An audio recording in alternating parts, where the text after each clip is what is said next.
آدم علیه السلام نه د نبوت سلسله شروع شوه. دا سلسله په محمد رسول الله صلی الله علیه وسلم باندې ختمه شوه. دې سلسلې ختمېدلو ته ویلی شي عقیده ختم نبوت، یعنی محمد رسول الله صلی الله علیه وسلم آخري نبی دی. د محمد رسول الله صلی الله علیه وسلم نه بعد دنیا ته بل نه نبی نه رسېږي. آدم علیه السلام هغه پیغمبر و، هغه نبی و چې آدم علیه السلام الله رب العزت بغیر د مور او پلاره پیدا کړی و. یعنی که تاسو نه چا تپوس وکړه، تاسو نه معاشره کې چا تپوس وکړه چې هغه کوم یو پیغمبر دی، هغه کوم یو نبی دی چې د هغه مور پلار نشته، بغیر د مور او پلاره د الله په قدرتونو سره پیدا شوی دی، تاسو به ورته وایئ چې څوک دی؟ آدم علیه السلام. دا یو سوال دی. تاسو نه څوک تپوس وکړي هغه کوم یو پیغمبر دی چې هغه بغیر د مور او پلاره پیدا شوی دی، نو تاسو به جواب ورکوئ چې هغه آدم علیه السلام څوک دی؟ څوک دی؟ نو آدم علیه السلام نه د نبوت دغه سلسله شروع شوه. 1,40,000 کم زیات پیغمبران دنیا ته تشریف راوړو. څو لکه؟ 1,40,000 کم زیات پیغمبران هغوی دنیا ته تشریف راوړو. آخر کې محمد مصطفی صلی الله علیه وسلم دنیا ته تشریف راوړو. څومره پیغمبران دنیا ته راغلو؟ 1,40,000 کم زیات پیغمبران دنیا ته راغلو او آخري کې محمد مصطفی صلی الله علیه وسلم تشریف راوړو. ما تاسو ته آیات ویلو: ما کان محمد ابا احد من رجالکم، نه د محمد رسول الله صلی الله علیه وسلم تاسو کې د چا پلار. تاسو نه زه تپوس کوم چې د محمد رسول الله صلی الله علیه وسلم 3 زامن، یو عبدالله، بل قاسم، بل ابراهیم. او الله رب العزت فرمایي چې تاسو کې د چا پلار نه دی.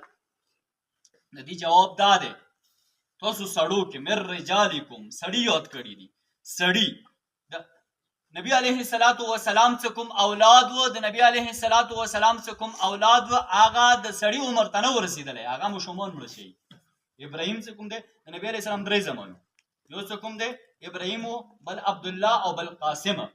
نو دغه 3 زامن په وړوکوالي کې وفات شوي. نو ځکه الله رب العزت فرمایي: ما کان محمد ابا احد من رجالکم، نه دی محمد رسول الله صلی الله علیه وسلم تاسو کې د سړو کې د چا پلار. نو سړو کې خو د چا پلار نه دی که نه، ځکه چې د هغه څه کوم اولاد و هغه څه و؟ ماشومان و، بالغ نه و.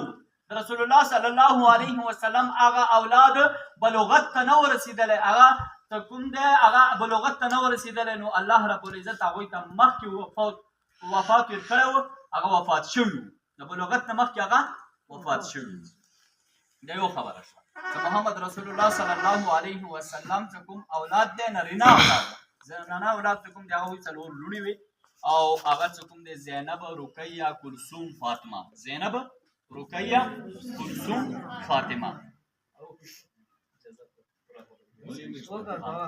زینب د نبی علیه السلام 4 لوریانې وې، لوڼې مبارکې وې. د یوې نوم زینب، دویمه رقیه، دریمه کلثوم، څلورمه فاطمه رضی الله عنها. نو دغه 4 چې کوم دی د محمد رسول الله صلی الله علیه وسلم لوڼې مبارکې وې. نو زما خوږو سټوډنټانو، نو الله رب العزت فرمایي چې سړو کې د چا پلار نه دی، او پلار دی خو د چا دی؟ د هغه ماشومانو چې هغه په وړوکتوب کې وفات شوي دي. یو خبره. دویمه خبره: ما کان محمد ابا احد من رجالکم ولکن رسول الله، لیکن دی د الله رسول دی. محمد رسول الله څه دی؟ د الله رسول دی. ولکن رسول الله، یو خدا چې د چا پلار نه دی په دنیا کې، د خو هغه ماشومانو نه علاوه. او دویم دا چې د الله رسول دی. الله محمد رسول الله صلی الله علیه وسلم ته رسالت ورکړی دی، د الله رسول دی، د الله هغه رسول دی چې الله رب العزت په دې باندې قرآن مجید نازل کړی دی. شی نازل کړی دی؟ قرآن مجید نازل کړی دی. تاسو ته پته دی کتابونه څو دي؟ 4 دي. کتابونه څو دي؟ 4 دي: تورات، انجیل، زبور، قرآن مجید. تورات په موسی علیه السلام، انجیل په عیسی علیه السلام او زبور په داوود علیه السلام او قرآن مجید په محمد مصطفی صلی الله علیه وسلم باندې نازل شو. قرآن مجید په محمد رسول الله صلی الله علیه وسلم په دې رسول باندې نازل شو. قرآن مجید په چا نازل شو؟ ټول وایي اول پیغمبرو که آخری بنا بل پیغمبر رچی قرآن مجید رچی. نو دغه څلور کتابونه شو. څلور کتابونه تورات، انجیل، زبور، قرآن مجید په دې باندې د مو تاسو ایمان دی، په دې باندې زمونږ تاسو عقیده دی. دې سره سره سل صحیفې، څلور کتابونه او سل صحیفې دا د مو تاسو عقیده دی. که په هر لحاظ سره څوک څه قسم ته موږ سره زیاتی ظلم کوي هغه پانسې ته کېږي نو موږ ویل څلور کتابونه او سل صحیفې دغه دنیا ته راغلي دي. څو کتابونه او صحیفې څو سل صحیفې. خبره تا کوم چې ولکن رسول الله دې د الله رسول دی وخاتم النبیین. اوس د ختم علما کرام ورسې ناس دی، علما کرام درې معنی کوي. یوه معنا دا چې وخاتم النبیین دی خاتم دی یعنی ختم کوونکی دی انبیاء کرامو لره، یعنی دی په آخر کې راغلی دی. خاتم کوونکی دی په آخر کې راغلی دی. ختم کوونکی دی. صحیح دی؟ ختم کوونکی دی یعنی آدم علیه السلام د هر یو چیز څه دی دنیا کې څومره شیونه دي دي وای ابتدا وي وای انتها وي، یو شروعات وي یو اختتام وي. دنیا کې داسې چیز نشته اوس دا دنیا دی د دې ابتدا او اختتام نشته. داسې وخت به راځي چې دغه دنیا به نه وي. نو داسې وخت را روان دی. نو زما خوږو طالبانو دا خاتم څه کوم دی ویلی شي ختم کوونکی. آدم علیه السلام نه د نبوت سلسله شروع شوه. دا سلسله په محمد رسول الله صلی الله علیه وسلم باندې ختمه شوه. دې سلسلې ته ویلی شي عقیده ختم نبوت. دویمه معنا علما کرام کوي مهر. ختم نه څه معنا؟ مهر مراد دی. مهر سټمپ نو مهر یعنی لکه څرنګه دستاویزات مختلف قسم درخواست یا کوم ډاکومنټ ته ولیکل په دې ډاکومنټ کې د آخر کې څه کوم هغه دی مهر لګیږي. دا په آخر کې لګیږي، مخکې نه لیکل. مخکې څه کوم لیکل وي هغه لیکل کېږي، هغه نه بعد په آخر کې څه لګیږي؟ سټمپ لګي، مهر لګیږي. نو د ختم دویمه معنا دی مهر لګېدل. محمد رسول الله صلی الله علیه وسلم په 2,40,000 کم زیات پیغمبرانو کې آخر کې په دوی باندې مهر ولګېدو او دا پته ولګېده چې محمد رسول الله آخري نبی دی، دین بعد دنیا ته بل نبی دریمه معنا یې دا کوي لکه څرنګه سیل د بوتل ساتي وي. بوتل څه کله هغه کې جوس او شربت جوړ شي برابر کې هغه نه بعد آخر کې هغه بوتل هغه سیل پې ولګوي. نو سیل مطلب دای د دې سیل مطلب دای د دې مقصد دای چې اوس د بوتل نه دغه قطره بهر ونځي او بهر قطره څه کوم د بوتل کې ونه ورځي. همدغه شان د نبوت دغه سلسله آدم علیه السلام نه شروع شوه په محمد رسول الله باندې ختمه شوه. نو دا سلسلې نه اوس چاته دا حق نشته چې هغه یو نبي بهر کې چې فلانکی نبي نه دی. آدم موسی علیه السلام نبی نه دی، یا عیسی علیه السلام نبی نه دی، یا ابراهیم علیه السلام نبی نه دی، یا عیسی علیه السلام نبی نه دی، یا اسحاق علیه السلام نبی نه دی، یا ایوب علیه السلام نبی نه دی، بلکې نشي بهر کولی. ځکه الله رب العزت دا په دې کې دننه پیدا کړي. او بل دا نه داسې څوک دخیلوای شي لکه څوک انډیا والا مرزا غلام احمد قادیانی. مرزا غلام احمد قادیانی هغوی دې کې داخل کړه دې سلسلې کې. مرزا غلام احمد قادیانی چې شو داخل شو نبی شو. مرزا غلام احمد قادیانی څه دی؟ چې نبی شو. لهذا هغه نبی نه دی. دا سلسله بنده شوې ده د 1200 کاله مخکې په محمد رسول الله صلی الله علیه وسلم باندې بنده شوې ده. نو لهذا دغه سلسله ختمه ده. د محمد رسول الله صلی الله علیه وسلم باندې نبوت ختم ده. نو نن به مو یو دا خبره زده کوو چې محمد رسول الله صلی الله علیه وسلم آخري نبی ده. د محمد رسول الله صلی الله علیه وسلم نه بعد به بل نه نبی نه راځي. دا نه لفظ به سره ځکه یایو نه لفظ به سره ځکه چې عیسی علیه السلام هغه به د الله یو مطلب الله رب العزت یو پیغمبر تیر شوی دی. د الله رب العزت هغه پیغمبر دی چې کله یهودیانو د دې خلاف سازش وکړو او الله رب العزت هغه عیسی علیه السلام اسمان ته وخیجو او عیسی علیه السلام په اسمان کې د فرشتو په شان د ژوندۍ کوي. اوس کله قیامت ته وخت نږدې شي نو عیسی علیه السلام به راکوزیږي او بیا به 40 کاله په دنیا کې حکومت کوي. 40 کالو کې به دی به اول دجال قتل کوي او صلیب به ختموي. په دنیا کې به داسې د خوشحالۍ ژوند راشي چې غریبي به ختم شي او چې کوم د دې سره سره دنیا کې به کفر هم ختم شي. دنیا کې دغه دوه بیمارۍ زیات دي.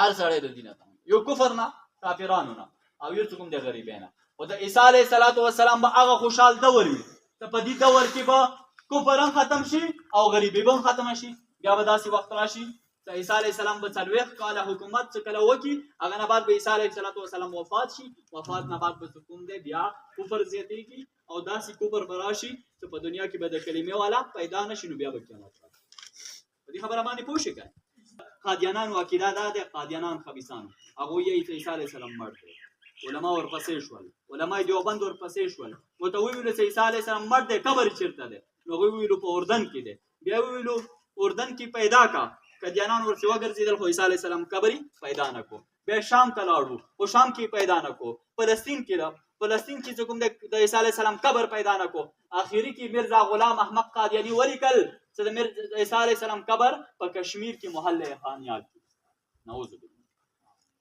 د عیسی علیه السلام قبر شته نشته ولې ژوندی دی د ژوندي سړي قبر نه وي عیسی علیه السلام قبر به د رسول الله صلی الله علیه وسلم په څنګ کې جوړي رسول الله صلی الله علیه وسلم چې د کوم خلق حج ته ځي نو هغوی ته پته دی چې هلته عیسی علیه السلام د قبر دپاره هغه ځای پرېښلی دی دا خبره یاده کې ځکه یاده کې علامه ابن نجیم رحمت الله علیه فرمایي چې چاته د ختم نبوت پاته نه وي دا سړی مسلمان نشي کېدلی لانه من الضروريات ځکه دا د ضرورياتو د دین نه دی دا د دین د ضرورياتو خبره ده دا بنیادی عقیده ده یو سړی چې کوم دی الله مني او رسول مني او محمد رسول الله آخري نبی نه مني نو دی مسلمان نشي کېدلی ځکه ته محمد رسول الله آخري نبی نه مني او رسول مني ټیک دی الله مني الله یو مني الله نه د کېدو یقین مخلوق نه د نه کېدو یقین هغه دا خبره کوي بار کوي او محمد رسول الله باندې نبوت نه مني دا مسلمان نشي کېدلی ګورې دې کې بشار هم نه کوو تبلیغ والا ملګري تاسو ګورئ بار تبلیغ والا ملګري نو هغوی څه کوم دی بار ګورئ هغوی یې الله یو دی خالق دی مالک دی رازق دی الله نه د کېدو یقین مخلوق نه د نه کېدو یقین دا زموږ تاسو په زړونو کې راشي دا خبره هر چاته کوي حالانکه هر چاته پاته هم وي مسلمانانو ته خو پاتې د کومو ته الله یو دی دا هر چاته پاته دی صحیح دی خو هغوی کوي بار ځکه چې دا خبره زړه ته وغورځېږي اذا تکرر بالقلب زړه ته وغورځېږي نو مونږ ځکه دغه عقیده ختم نبوت مو هر سکول کې بیانوو هر کالج کې به بیانوو هر مسلمان ته به دغه عقیده ښیو چې عقیده ختم نبوت څه شی دی حیات عیسی څه شی دی امام مهدي علیه الرضوان اوس رضو په دې باندې به خبره کوو امام مهدي علیه الرضوان دا پیغمبر و که صحابي دی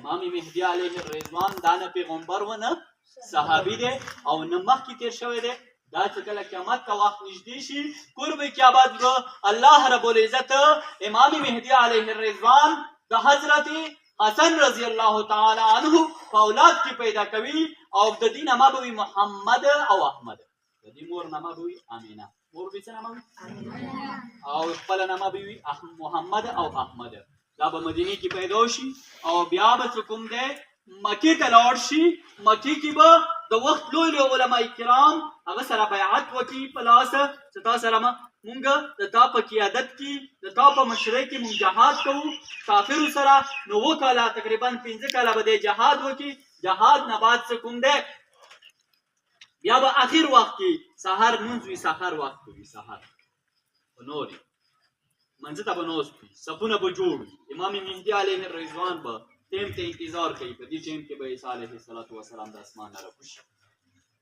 عیسی علیه السلام چې کله راکوشي امام مهدي علیه الرضوان به ورته وایي چې ته مخته شه منځ ته عیسی علیه السلام به ورته وایي چې نه ته مخته شه امام مهدي علیه الرضوان به امام جوړ شي او عیسی علیه السلام به مبتدي جوړ شي تاسو وایئ الحمدلله دا د محمد رسول الله صلی الله علیه وسلم د امت هغه لوی فضیلت دی که کنتم خیر امت اخرجت للناس او تاسو بهترین امت یې تاسو بهترین امت یې بهترین امت ځکه دی بهترین امت ځکه دی چې هغه ګورې د وخت ولی څه کوم دی امام مهدي خو څه کوم دی پیغمبر او صحابي نه دی عیسی علیه السلام پیغمبر تیر شوی دی که نه دی تیر شوی دی پیغمبر او د الله نبی تیر شوی دی انجیل پې نازل شوی دی عیسی علیه السلام به وروسته وي او امام مهدي علیه الرضوان به امامت کوي نو پته ولګېده چې بهتر امت ده خیر امت کنتم خیر امت بهترین امت تاسو سي بهترین امت نو هغه خبرې مقصد دا دی چې بهترین امت ځکه دی چې د وخت هغه لوی نبي د وخت ولی پسې به اقتدا کوي. تاسو نه چا تپوس وکړئ چې امام مهدي علیه الرضوان څوک دی؟ امام مهدي علیه الرضوان څوک دی؟ تاسو به ورته وایئ چې دا په اخر زمانه کې به د الله یو نیک انسان، یو ولی انسان پیدا کیږي. د دې نامه به محمد او احمد وي، د دې د مور نامه به امینه وي. دا به د کافرو خلاف جهاد کوي. بیا به په آخر کې عیسی علیه السلام رکوزیږي. عیسی علیه السلام به د امام مهدي علیه الرضوان په امامت کې مونځ کوي او عیسی علیه السلام بیا به امام مهدي علیه الرضوان څخه کوم د وفات کیږي. امام مهدي علیه الرضوان به بیا وفات شي. هغه نه بعد به کوم د عیسی علیه السلام دغه جنازه وکړي یا به عیسی علیه السلام حکومت شي. پلار نوم به څه عبدالله، پلار نوم به څه وي؟ پلار نوم به عبدالله وي، د مور نامه به څه وي؟ آمنه. او د حضرت حسن د حضرت فاطمه رضی الله تعالی عنها د اولاد نبی. نو دا خبره ځان سره یاد کړئ. نن به موږ تاسو څو خبرې زده کوو. یو خبره ده څه ختم نبوت څه ته، دویم دا امام مهدي علیه الرضوان څوک دی، او د دېمه خبره ده چې عیسی علیه السلام ژوندی دی او که مړ دی، او څلورمه خبره ده چې قادیاني څوک دی، دا فتنه څوک دی. نو خبره به په دې باندې کوو. وګو سټوډنټانو، یو سټوډنټ روان شو ټکسلې ته. نو ټکسلې ته صرف دې دوپاره لاړ چې هغه تعلیم حاصل کړي. چې کله تعلیم حاصل کړي، د تعلیم دوپاره هغه لاړ ټکسلې کې. هلته کلیج کې دې سره یو ملګری جوړ شو. هغه ملګری چې کوم دی قادیاني و. اوس دې سټوډنټ ته پته نه وه هغه خو ډېر اخلاق استعمالوي. د کوم کافر وي، دغه کافر ډېر لوی اخلاق استعمالوي. د مو تاسو خلک یې سیاره کافر د شیعګان د مختلف قسم خلک څه دي، هغه اخلاق استعمالوي. نو دغه قادیاني څه دی، اخلاق استعمال کو مختلف قسم. خو دغه اکبر څه کوم دا یې وړو خپل مذهب ته، قادیانیت ته یې وړو. قادیانیت، مرزاییت، احمدیت دا یو نوم دی. نو چې کله قادیانیت ته وړو، قادیانیت دعوت یې ویر کړ، هغه نه بعد هغه قادیاني شو. دغه کتابونه یې ویر کړو، د خپل دین د خپل مذهب کتابونه یې ویر کړو. د دین د مذهب نه بعد هغه څه کوم دی بیا خپل کور ته راغی. چې کله قادیانیت قبول کړ، قادیانیت چې کله قبول کړ، د قبلولو نه بعد هغه خپل کور ته راغی. کور ته راغی، کور کې پلار د ختم نبوت نه خبر و، حیات عیسی نه خبر و، امام مهدي علیه الرضوان یې پېژنده، قادیاني ملعون یې پېژنده. نو څه ویلي ده چې سره د قادیاني د مرزا غلام احمد قادیاني کتابونه وو. نو ویلو بچیه دا څه کوئ، دا خو تا سره د قادیانانو کتابونه دي. هغه ویلو پلاره دا خو حق مذهب دی، دغه مذهب ما قبول کړی دی، تا ته دعوت در کوم دغه مذهب قبول کړه. ورته ویل دا خو د ختم نبوت منکرین دي، دا په محمد رسول الله صلی الله علیه وسلم نبوت نه مني. هغه وی پلاره زه نه منم، صحیح دین دغه د قادیانیت دا قبول کړه. پلار ورته وایي چې بچیه بس ختم، د ما ته زویتوب او پلارتوب ختم، زه ستا پلار نه یم. کله نه چې محمد رسول الله صلی الله علیه وسلم د نبوت انکار تا کړی دی، نو هغه ورځې نه چې کوم دی ته د ما زوی نه یې. وځه د کور نه، کور نه یې بهر وباسه. کور نه لاړو، هغه قادیاني ملګري ته ویل، ورته ویل ملګریه داسې ترتیب دی چې زه خو خپل کور نه چې کوم دی خپل پلار راوبستلم، اوس ته پکار دی. وایي ګوره دا حق دین دی، حق دین د حق دین کې به تا باندې تکلیفونه رسي، مشکلات به رسي، دا به ته برداشت کوې. نو هغه څه کوم دی قادیاني خبیث ورته وویلو چې دا څه خبره نه ده، اسانه خبره ده، تا ته به یوه بنګله درکړم، تنخوا به درته ولګوم، او یو قادیاني جنۍ څه به دې نکاح وشي. دا خبرې وشو. دی وایي صحیح دی، بس تاسې ته ما ته کمره راکوئ او داسې ترتیب ما ته کوئ، د زندګۍ دغه ضرورت پوره کېږي، تنخوا لګوئ، نو اسانه ده. نو داسې بنګله یې ورکړه او تنخوا یې ورکړه. تنخوا نه بعد او هغه څه کوم دی او نکاح وشوه. هغه نه بعد دغه اکبر چې لاړو، د کوم چې قادیاني شوی و، نوی قادیاني، هغه لاړو بازار ته. بازار کې یوه مکتبه ولیدله.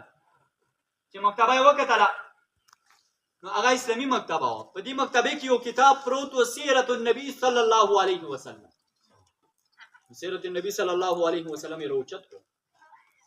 وی چې راوچت یې کړو، نو دغه حدیثو ته مخې ته راغی. حضرت عایشه رضی الله تعالی عنها فرمایي چې ما یوه شپه محمد رسول الله صلی الله علیه وسلم چهرې ته کتل او سپوږمۍ ته مې کتل. نو د محمد رسول الله صلی الله علیه وسلم چهره د 14 سپوږمۍ نه ښایسته وه. الحمدلله د محمد رسول الله صلی الله علیه وسلم چهره د 14 سپوږمۍ نه ښایسته وه. بل حدیث دا ولیدو عبدالله بن سلام رضی الله تعالی عنہ فرمایي چې کله محمد رسول الله صلی الله علیه وسلم ما وکتو ما ولیدو نو ما ته پته ولګېده چې محمد رسول الله صلی الله علیه وسلم دا دروغجنه چهره نو دې سوچ وکړه چې محمد رسول الله دومره ښایسته و خو د میرزا غلام قادیاني به څنګه اوس تېر شوی دی په دې 1901 کې دعوا کړې دی په 1908 کې مردار شوی دی په بتروم کې میرزا غلام احمد قادیاني.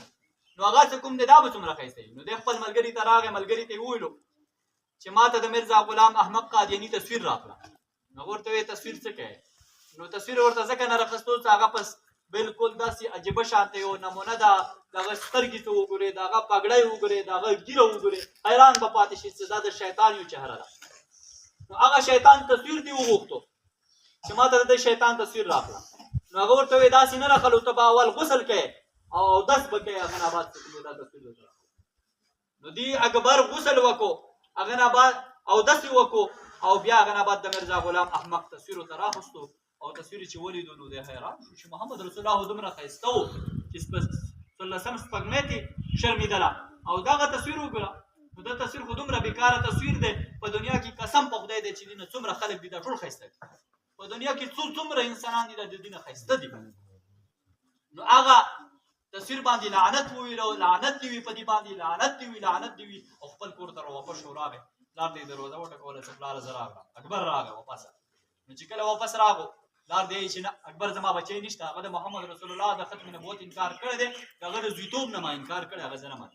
وی پلاره په میرزا غلام احمد قادیاني باندې دې لعنت وي تاسو وایئ لعنت دې وي.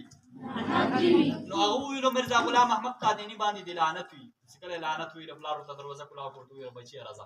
چې کله راغی سلام یې وکړو هغه نه بعد یې تصویر ورته وښیو چې ما په دې انسان باندې په دې ملعون انسان باندې ما ایمان راوړی او دغه انسان څه کوم دی ما خپل مقتدا ګرځولی او خپل پیغمبر ختم نبوت داسې کوم دی ما ګرځولی نو نن څه کوم دی دې باندې ما لعنت وویله لعنت دې وي لعنت دې وي لعنت دې وي په میرزا غلام دې لعنت دې وایي په میرزا غلام احمد لعنت لعنت وایي.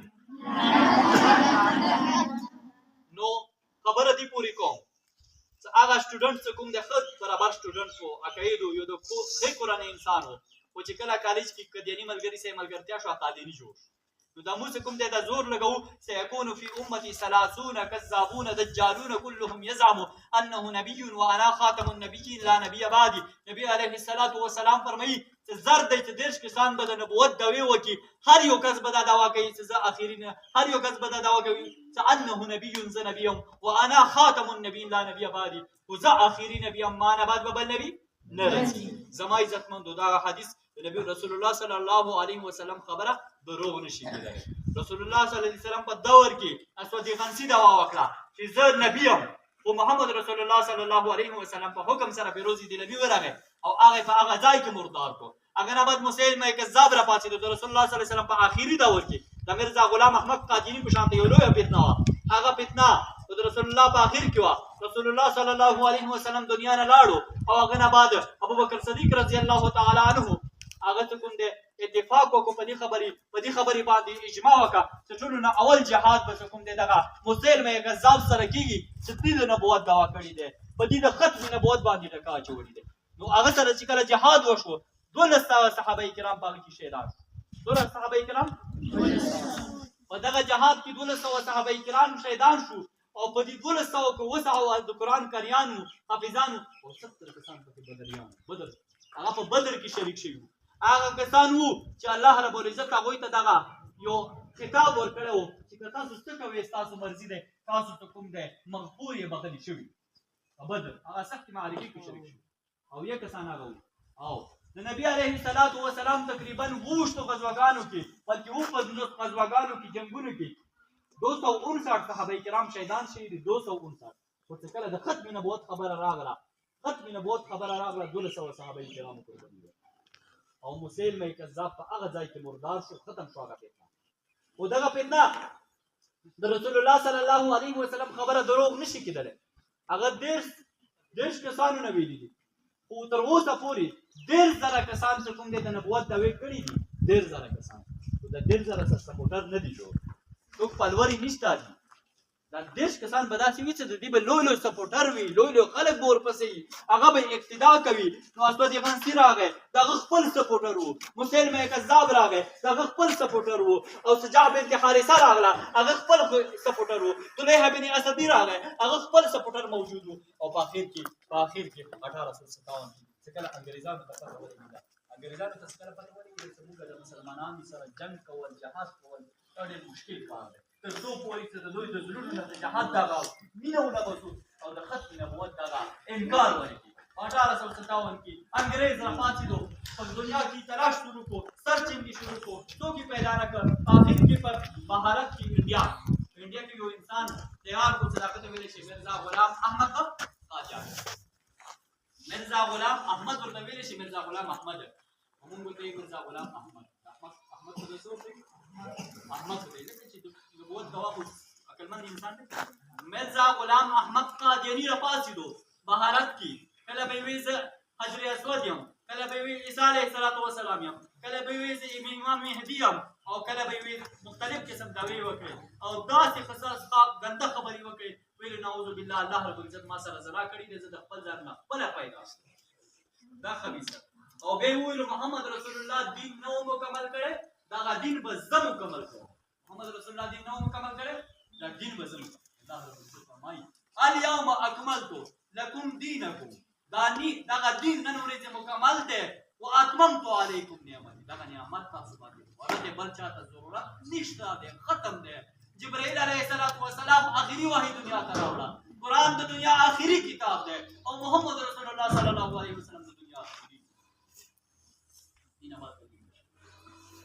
1901 کې دغه خبیث راپاڅېد، دا وایي زه آخري محمد رسول الله دین نه و مکمل کړی.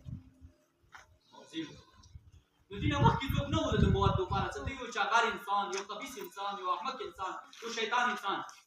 هغه وویل چې ما دومره عبادت وکړو، دومره د الله نه دومره عبادت وکړو چې د هغه عبادت د وجې نه الله رب العزت ما ته نبوت راکړ. خو ختم نبوت کې د محمد رسول الله سره شریک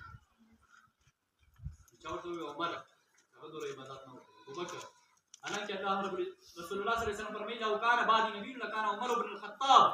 کمان بعد نبی وی هغه به څوک و؟ حضرت عمر. حضرت عمر څوک و؟ حضرت عمر څوک دی؟ خلیفہ دی، صحابي دی. ابو بکر صدیق، حضرت عمر فاروق، حضرت عثمان غنی، حضرت علی مرتضی. دا څه ویلی شي؟ خلفای راشدین. خلفای راشدین ورته ویلی شي. نو ابو بکر صدیق رضی الله تعالی عنہ، حضرت عمر رضی الله تعالی عنہ، دا دواړه د نبی علیه السلام سره دي.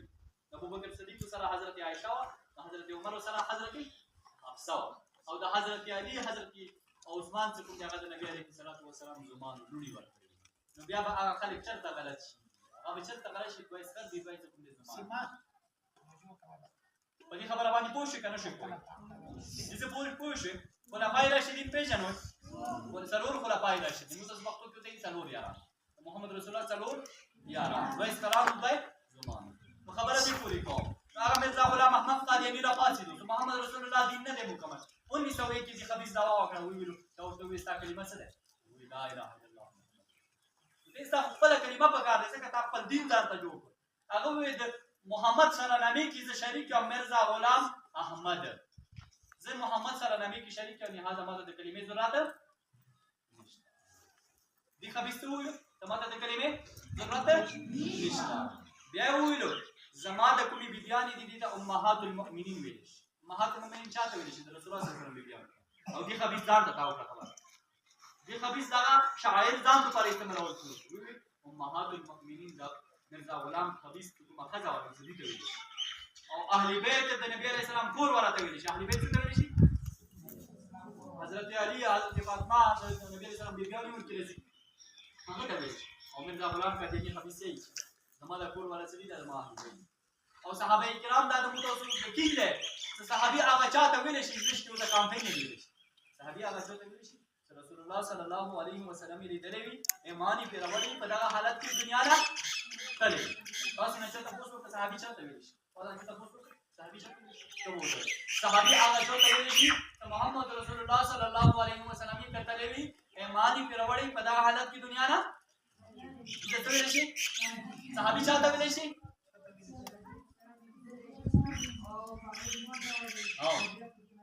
په دې حالات کې دنیا نه تللی نو صحابه کرام د رسول الله صلی الله علیه وسلم هغه هندي صحابه وو هغه د اوس چغر مغر نه دي هغه برتنی کې پراته دي هغه په کینیډا کې پراته دي هغه په استرالیا کې پراته دي دغه صحابه نه دي صحابه هغه صحابه هغه په دنیا کې اوسون نه پاتې شوی صحابه ابوبکر صدیق او صحابه عمر او صحابه علي او عثمان او معاویه او حمزه او حنظله دا صحابه تاسو بار بار دا واقعات واورئ خبره دي ونی سوي دي خبيث دا دوا او د دې څومره شارعي او د دې پوری قرآن مجید نه وایي چې دا په ما نه ځي او ویلو چې د ما سره فرشتي وي نه ماره ټیچی بلی نه ما د شعر دي او بلی نه مې نه ما د مرزا غلام قادر ما ته کله وحي په انګلیش کې رسي کله په اردو کې رسي او کله په عربي کې رسي او ما ته کله رب العزت څخه خوشاله وي ما ته په انګلیش کې شیطان دا رب شیطان خو شي هغه به دغه تربیت چا کړو شیطان کړو شیطان په دنیا کې کراس کړو دا هغه نوم څه مرزا غلام احمد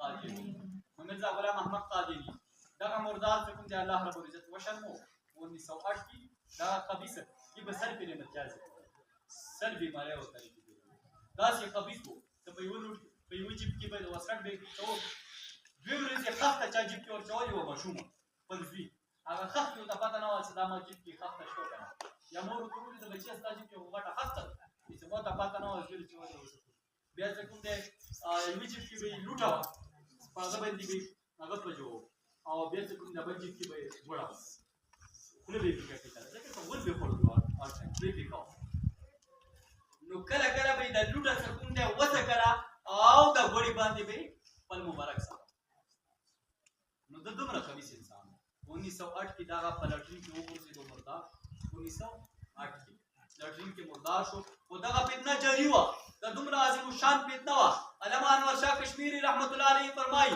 چې چا د ختم نبوت لپاره یو غنټه کار وکړو لپاره د جنت ضامن یم جنت زمرا په دې بخا مخا جنت ته انور شاه کشمیری سي کوي اوس موږ د سیوا کې د ختم نبوت لپاره کې نه څه لپاره د ختم نبوت زدا کو بلته وو مقصد مدار دی د پیسې د سیاسي خبره ده سیاره لگا زردری سی ابو ته منظوري یا شبا شریف یا عمران خان یا سیموری یا بل مقصد څه دی ختم نبوت د کول او ځان پیاول او بلته خوش بلی خبرې کوي دغه فتنه علامه انور شاه کشمیری رحمت الله علیه فرمایي څه چا د ختم نبوت لپاره یو غنټه کار وکړي دغه لپاره جنت ته ضامن هم دی بخا مخ نو څه کړه دا خبيثان ګرځیدل پارلیمنت کې د پاکستان په پارلیمنت کې د دوی خاص هغه راج دوی ګرځیدل په 1953 کې د دوی خلاف تحریک وچلیدو د لاهور په ځمکه کې د هغه تحریک مشرک کوم دی اته ول شاه بخاری رحمت الله په دې تحریک کې لزر مسلمانانو قرباني ورکړه لزر مسلمانانو د لاهور په ځمکه باندې الته 200 صحابه کرام قربان شول او دلته لزر مسلمانان چې کوم دي د لاهور په ځمکه باندې قربان شول دغه مسلمانان قربان شول ته یو اذان باندې ان کسانو قرباني ورکړي یو کس راغی الله اکبر هغه شهید اشهد ان لا اله الا الله بل شهید اشهد ان محمد رسول الله بل شهید حي على الصلاه بل شهید حي على الفلاح بل شهید الله اکبر بل شهید اخري لا اله الا الله بل شهید دومره قرباني او یو کس راغی چې هغه ولګول چې ختم نبوت زنده باد پولیس ورا راغلو هغه کس اوچت کو او یو چوکای ورکړه هغه نفسي سره ووله او ویل چې ختم نبوت زنده باد هغه غاړي ته وکړو ختم نبوت زنده باد عدالت کې پیښ کو ختم نبوت زنده باد جج ورته یو کال جیل ختم نبوت زنده باد 2 کال جیل ختم نبوت زنده باد 3 کال جیل ختم نبوت زنده باد 4 کال جیل ختم نبوت زنده باد اخیری جج ویل چې دلیوانه تاسو دلیوانه ودی راوستل هر کی چل نو ویل ختم نبوت زنده باد دلیوانه نه هم په نبی عليه الصلاه والسلام باندې شي په دې خبره باندې ځان یا کوئی کې چې په دې لپاره د پاکستان د جماعت ته ختم نبوت ملاو دی د عقیده ملاو دی د لپاره ډېری لوی قرباني ورکړي شوې دي د قرباني باید څنګه تاسو بیا اندغه د سټوډنټ وو اندغه پېښور نه ټرین روان شو کراچۍ ته دا کراچۍ ته تلو په دغه ټیم کې قادیانان خبيثان ورته ووتل په شنوړ سرزمین باندې شنوړ کې څوک دی هغه په حمله وکړه هغه د سکول والا څه کوم کالج والا ماشومان وو هغوی باندې حمله وکړله او اول یې هغوی ته کوم د قادیانت تبلیغ دی هغه مخته ګوره خپله ګوره بس خبره ختمه غونډ شه دا هغه څه دی هغوی خپل لټریچر به تقسیم کړل لټریچر دې شي ته ویلی شي د کوم چې موږ تاسو مطالعه کوو سټډي کوو دا مختلف قسم نظریات دا لټریچر تقسیم کړل هلته چینوړ په سرزمین باندې نو هغه چینوړ په سرزمین باندې کله لټریچر تقسیم شوې نو دغه خو ختم نبوت پېژندلی و تاسو په شان ته اوس تاسو ته څوک قادیاني ووایي تاسو پېژنئ که دا قادیاني خبیث دی مرزا غلام محمد قادیاني تاسو نه پېژنئ او تاسو ته پته ده چې عیسی علیه السلام ژوندی دی که هغه چې لیکلي وي چې عیسی علیه السلام مړ دی نو تاسو په خولې وایئ چې دا ټیک دی عیسی علیه السلام ژوندی دی نو هغه نوجوان تاسو په شان ته وو او هغوی څه کوم دی ذرې پر وغورځول او هغه مختصر خبره دې پورې کوم چې بوټو څه کوم دی بیا د دې خلاف بیا لوی تحریک وچلېدو هغه تحریک د ملک ټول وارث کې مختلف قسم تقریبا یوشت ورځې په پارلیمنټ کې قادیاني سره مناظره وشوه یوشت ورځې نه بعد د قادیاني جنازه د پارلیمنټ نه ووته د قادیاني جنازه د پارلیمنټ نه د حضرت مولانا مفتی محمود صاحب او ذوالفقار علي بټو شهید رحمت الله علیه د دې څه کوم بټو صاحب دغه لویه کارنامه تر قیامته پورې یاده کړي یادېږي او انشاءالله دا زموږ یقین دی چې الله رب العزت به د دې په برکت سره هغه مغفرت هم کړي ختم نبوت لپاره لویه کارنامه بوټو صاحب مفتي صاحب علماء صدروي صاحب او هغه چې کوم دی د بریلیانو چې کوم مشر عالم و مولانا شاه احمد نوراني صاحب هغه لویه قرباني ورکړه د ختم نبوت لپاره او دغه قرباني به چې کوم دی انشاءالله که ضرورت راغی موږ ورکړو صحیح ده اخري خبرې سره ختم نبوت څه دی محمد رسول الله صلی الله علیه وسلم آخری نبی دی د محمد رسول الله صلی الله علیه وسلم نه بعد به بل نه نبی دا یو خبره ته ووایه ماشومه زیړو کپړو والا بس ختم نبوت څه دی یاسین کري صاحب الله تعالی